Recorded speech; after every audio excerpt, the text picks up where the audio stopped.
વડોદરાના વર્ણા પોલીસ કોન્સ્ટેબલથી પાડોશીઓ પરેશાન છે। નશાની હાલતમાં પોતાની જ સોસાયટીમાં તમાશો કરતા હોવાનો આરોપ। વર્ણાના હેડ કોન્સ્ટેબલ અમિત પરમારના પાડોશીઓ તેનાથી પરેશાન છે। વારંવાર નશામાં ધૂત થઈ સોસાયટીને બાનમાં લેતો હોવાનો આરોપ છે। તો ગઈકાલે નોકરીથી છૂટી કારમાંથી ઉતરી લોકોને ગાળો ભાંડવાનો પણ આરોપ। પોલીસ કર્મચારીઓની કરતૂત સીસીટીવીમાં કેદ થઈ છે।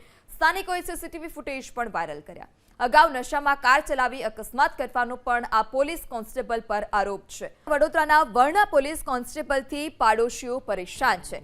નશાની હાલતમાં પોતાની જ સોસાયટીમાં તમાશો કરતા હોવાનો આરોપ।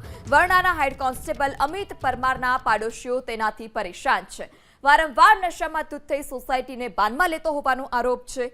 તો ગઈકાલે નોકરીથી છૂટી કારમાંથી ઉતરી લોકોને ગાળો ભાંડવાનો પણ આરોપ। પોલીસ કર્મચારીઓની કરતૂત સીસીટીવીમાં કેદ થઈ છે। સ્થાનિકોએ સીસીટીવી ફૂટેજ પણ વાયરલ કર્યા। અગાઉ નશામાં કાર ચલાવી અકસ્માત કરવાનો પણ આ પોલીસ કોન્સ્ટેબલ પર આરોપ છે। મકરપુરા પોલીસ અમિત પરમાર સામે પ્રોહિબિશનનો ગુનો નોંધ્યો છે।